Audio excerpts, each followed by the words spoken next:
はいどうも、トゥーランド Vlog のお時間です。よいしょ。ナマステ。ということで本日はですね、インドに来ております。なんとね、12年に一度開催される世界最大規模のヒンドゥー教の祭典、クンブメーラに来ております。クンブメーラっていうのはヒンドゥー教の人にとって死ぬまでに絶対一度は行ってみたい、そんな平和の祭典なんですけれども、驚くべきはその参加人数なんですよ。もう凄まじいことに、12年前のクンブメーラで1億人以上がね、このガンジス川周辺に集まっていて、今年のクンブメーラはそれをさらに上回る4億人がこの場所にグーンと集まってるんですよ。4億人ってもう想像できないじゃないですか。だって日本の人口1億人ちょっとやのに4億人が集まってる。しかもこの数十キロ圏内にそんだけの人数がギュッて詰め込まれてるんですよ。それだけ多くの人にとってむっちゃくちゃ大切な祭典ということです。これだけの人数が来てるのは、世界人口が増えてたりとかね、交通の便が良くなってるとかいろんな理由があると思うんですけども、一つの場所に4億人集まるのって西暦1500年の世界人口ぐらいからね、多分地球史上初なんじゃないかな、この現象ってぐらい人が集まってるわけですよ。さらにやばいのはもうこれだけじゃないんですよ。もういろんなやばいが重なってて、このクンブメーラが12年に一度開催されるのは古代インド占星術による特別な星の配置で決まってるんですけれども、この12年に一度というサイクルを12回繰り返すことで一つのサイクルとなり、144年周期で新たな時代が始まると考えられてるんですよ。この144年に一度のタイミングで超スペシャルなクンブメーラが開催されるんですけれども、今年がなんとその144年に一度のマハクンブメーラなんですよ。だからもう今回は4億人以上も集まってるわけですけども、そんな超スペシャルな祭典に僕たちは訪れたわけでございます。それではこのクンブメーラってのはどんな祭典なのか。まずこのクンブメーラの語源はサンスクリット語で、クンブは水亀、メーラは祭りで、直訳すると水亀座の祭りっていう意味になるんですよ。今日本でもね、水亀座の風の時代に入ったとか言われてるけど、このインドの世界観でもピタピタにリンクしてるんですよ。でね、トゥーランド Vlog といえば、神話じゃないですか。このクンブメーラというお祭りもこのインド神話から始まってるんですね。これはいろいろ諸説ある中の一説なんですけれども、このクンブメーラは人類が一回滅亡したとされる大洪水がきっかけでスタートしてるみたいなんですよ。はるか昔大洪水の危機が訪れる中、破壊神シバは水亀クンブの中に生命の種と不老不死の霊薬アムリタを入れて海に浮かべたんですね。そして大洪水によって人類が滅亡した後、シバ神はその水亀に矢を放って中身をこぼし、その霊薬の力によって再び人類を誕生させるんですよ。聖書に記されるノアの箱舟伝説とそっくりな内容ですよね。しかしそこから水亀に入った霊薬アムリタをめぐって神と悪魔が争いを始めるんですよ。でその戦いが12日間に及んだってことで、この12日間が人間にとっての12年間に相当し、これが12年に一度のクンブメーラにつながっていくわけですよ。その神と悪魔の戦いの中で、その水亀からポタッと霊薬アムリタの雫が落ちたんですけども、そのアムリタが落ちた土地がここプラヤクラージという聖地なんですわ。このプラヤクラージって場所はガンジス川とヤムナー川、幻のサラスバティ川という3つの聖なる川の合流地点なんですよ。そのスーパー聖地がこの地域なんですよね。そんな感じでもう神話から続くもうとんでもない祭典やから、もうインドの人たちのこのクンブメーラに対する情熱がもう半端じゃなくて、もう国を挙げての祭典になってるんですよ。実はね、今僕たちが立っている場所は普段やったらガンジス川が流れてる場所なんですよね。もう季節的に今川が干からびてるらしくて、冬になったらまた流れるらしいんですけど、これ何もない時期にブワーってこういう建物とか電柱とかもうインフラ全部整えて、クンブメーラが終わったら全部撤収するっていう凄まじいね荒技をこうこなしてるんですけど、僕たちが今いるのはガンジス川のいった川底に立ってるんですよ。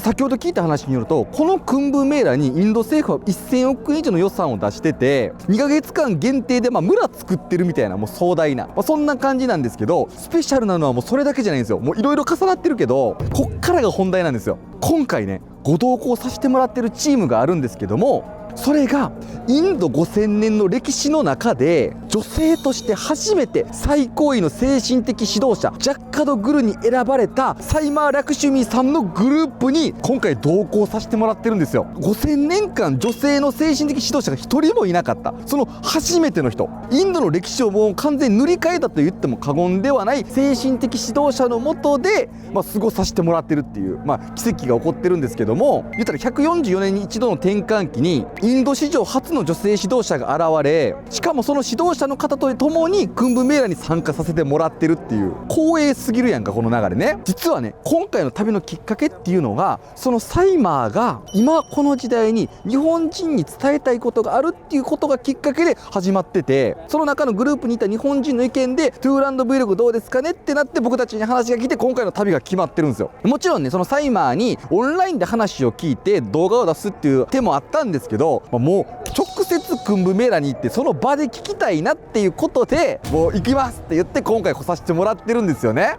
しかも本日は2025年の1月29日、明治時代まで使われた旧暦のお正月です。でしかも今日は水亀座の新月、水亀座、これたまたまやねんけどね、これは劇的な変化と新たな時代の幕開けを意味する水亀座の新月ですけども、今日という日は144年に一度のマハクンブメーラにとっても一番大事な日なんですよ。全部重なってる。どんだけものすごい確率のことが今重なってんのって話やけど、先ほど私サムはあらゆる罪を洗い流し魂を浄化すると言われてるガンジス川の沐浴をしておきました。その様子はもう一つの密着チャンネルトゥーランドドキュメンタリーの方で流してるんですけども、今からそのサイマーが日本人に伝えたことがあるっていうことで、そのお話をお伺いしたいと思いますので、そちらの映像をご覧ください。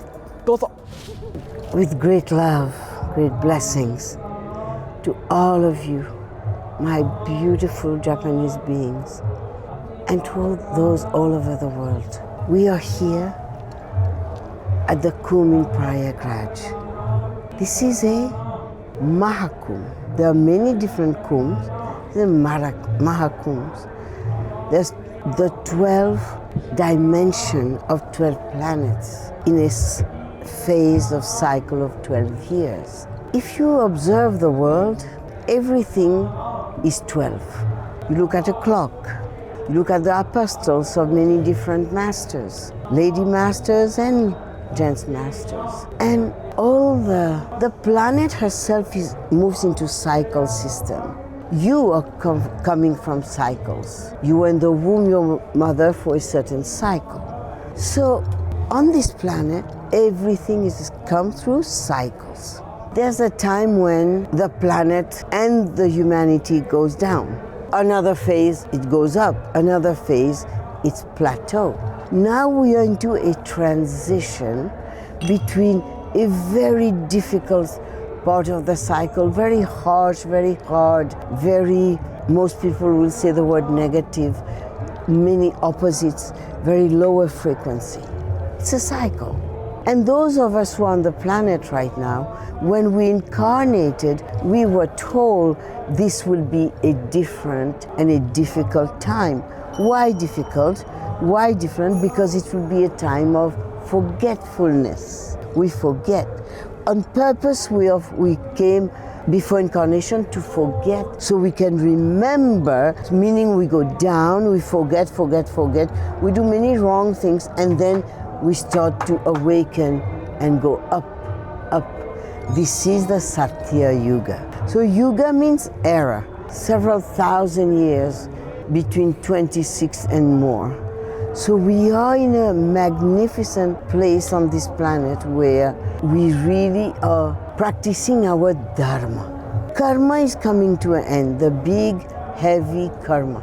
It's coming to an end. So you see how you look at day and night. You don't see when the night arrives suddenly or the day arrives suddenly.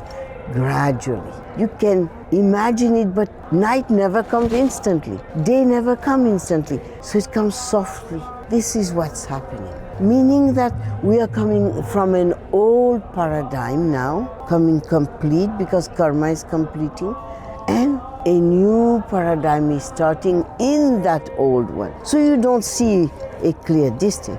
It's mixed together. If you look, you're YouTubers, if you look now, many young people are doing many great things. on YouTube that could not happen 50 years ago. 50 years ago, you will not be sitting here. Old men will be here. And no ladies. Today we see a difference happening in the world. And many people want to change. Look at the Kumbh. The Kumbh, $500 million. Imagine one people, $1 billion. This has never happened in this civilization before. So it's happening in many, many levels. So you will see all the dark system you're seeing right now, it's coming to an end. The war you see between different countries, this is from the last memory, from the last phase, from the last paradigm. Do you want to have war? No. Do you want to have war? No. You want to have war in the planet? No. Nobody wants war nowadays. What is having in the war is old. 本を読ませていただいたんですけれども、その本の中でこれからは女性性の時代だってお話があって、男性の中にも男性性と女性性があると、女性の中にも男性性と女性性があるというお話だったんですけども、周りにとっての女性性とは一体どういうものなのかというのと、ちょっと男性性が強くなりすぎた社会になってるってお話で、僕もすごく同感なんですけど、今の男性が女性性を培っていくにはどのようにすればいいのかなというのをちょっとお聞きしたいなと思いまして。In your case, you're already a little bit of femininity proning your masculine energy. That means that you have the heart to love and you have the intellect to study. You have both hemisphere of the brain balance. Right hemisphere, left hemisphere do two things. One is logistic, one is everything about intellect, logic, and the heart. So you have both. So it's easy. If you are a father, you will be loving, but you also be disciplined. These are great qualities. So to accentuate it now, there is a bridge between both hemispheres called corpus callosum. Put light into that. Balance is you take two things, same, you put together. This is balance right now. But there's still a space here.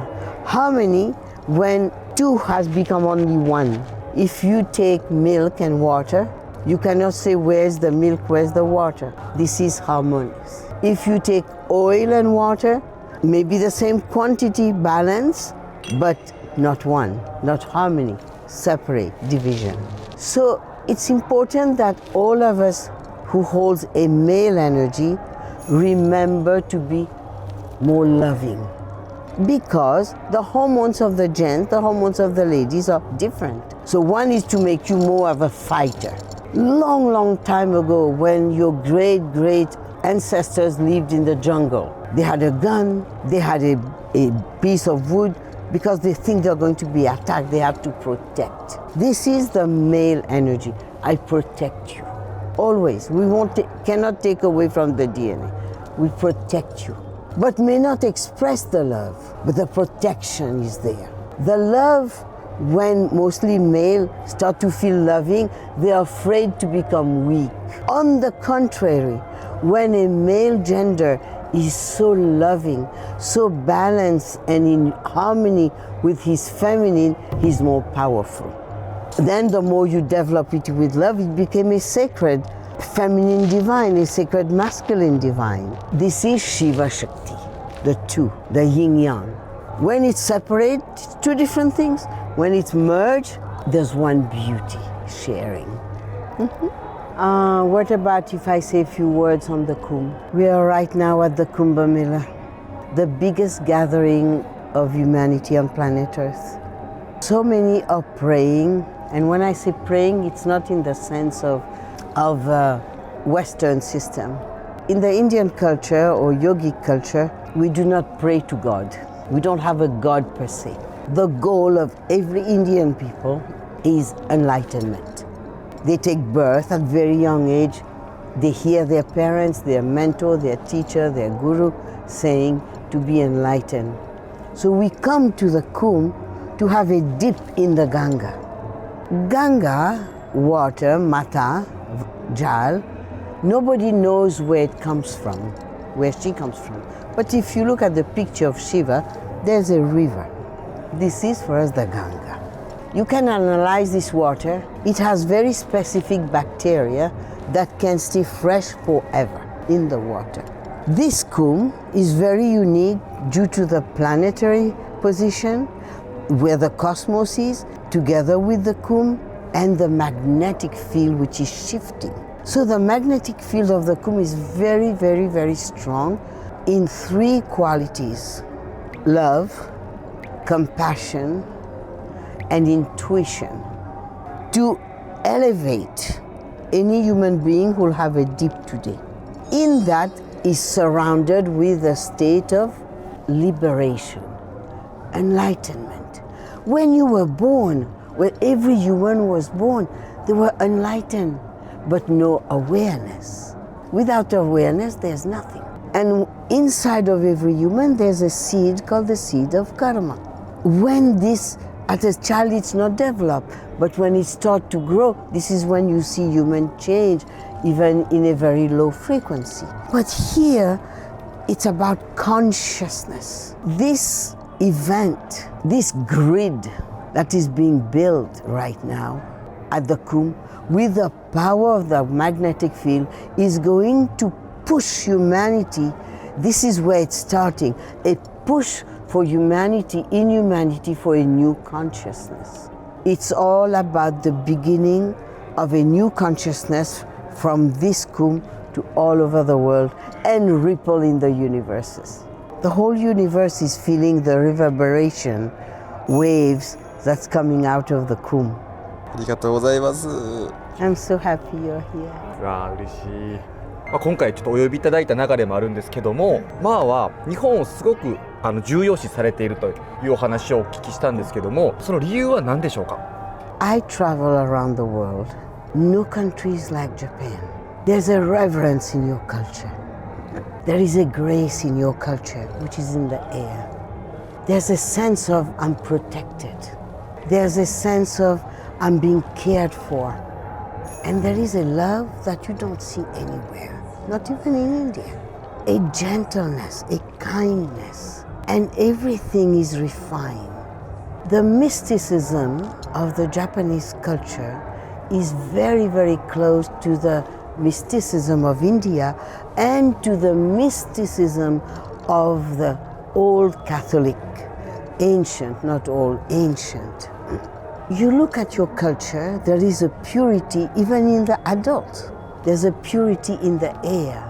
The flowers smell differently. There is also a quality of innocence in the human called the Japanese. What touched me the most is the reverence and the compassion together. Somehow for me, the Japanese communities or society understand the Indian culture. Because somewhere long ago, we were close to each other. I even received a video 2 days or 3 days ago showing me that there's a deity in Japan similar to India. I have no karma with Japan. Nevertheless, I see that many gentlemen, many ladies cannot conceive these days. So my concern is the population of the Japanese. You are not making enough children, Japanese ladies and gentlemen. And I have to happen that there are some difficulties there. So in Izu, I purchased some land to build on it a research institute with stem cells for fertility. I want the Japanese people to make more children. So we have to build the system in the inner body for all of you to make more children. Each Japanese family could make 3 children now. This will be different. I will not be concerned anymore for what's going to happen to the Japanese society in 50, 75, 100 years. I am very close. I just love every refinement about Japan. I love. When I see you, even my body goes like, and my consciousness ready to pulsate. 真実の時代が来ていると。で、日本人は減ってしまっている。でもその中でもこのマーはこの変化の時代においてこれからの日本人の役割というものをどのようにお考えなのかなというのをちょっと最後にお聞きできればなと思います。Absolutely great question. I wish there will be a Japanese community in every state of every country in the world. Why? We can learn so much from you. I live also in Puttaparthi for many years, and I've seen Japanese mothers bring their children, their baby, for darshan with Baba, and this children doesn't move at all. And you can create a really different quality of intelligence as examples for us in the whole world. You have your place in the world. You are quiet. You don't search for any wrongdoing with anyone. So you have this capacity of listening to someone. I've observed you, I've watched you these few years, and at a point I want to live in Japan, so I have a home in Izu. This is so important for me that we continue the way we are in Japan. It's so beautiful. Wherever I go, there's a sacredness in your land, the different island. There's a sacredness inside of you that is not being developed. Your river is sacred. Everywhere we go in the mountain, there's a temple. Amaterasu is so loving, so compassionate, and her sister as well as Kuan Yin. You have Amaterasu. You have so many great beings who are not in the physical, floating in the air, above the country, in the country. So it's very important that we cannot stop supporting Japan. We have to. Every country has to support Japan. And you have that unique time of the sakura. Love your Japan. You can go and study anywhere. Come back to Japan. Come to India. You are so welcome. All the Indian people love you, Japanese people. Come to India. We have ashram in Kashi, the oldest spiritual practice city still today. Come, the Vedas and all the traditional of Japan are together. My dear Kukai, your teaching, your presence, your light, your knowledge, your wisdom, bless all the Japanese people so they can study your philosophy, your esoteric teaching, and bring it to India, bring it to the world. That's what I wish. I love you all. I honor you in who you are, the beautiful human that you are, the sacred human that you are. And let us be together. Thank you. Thank you, thank you, thank you. ありがとうございます。ということで本日はサイマーにお話をお伺いしました。本当にありがとうございました。ということで本日はこの辺でございます。またね。バイバイ。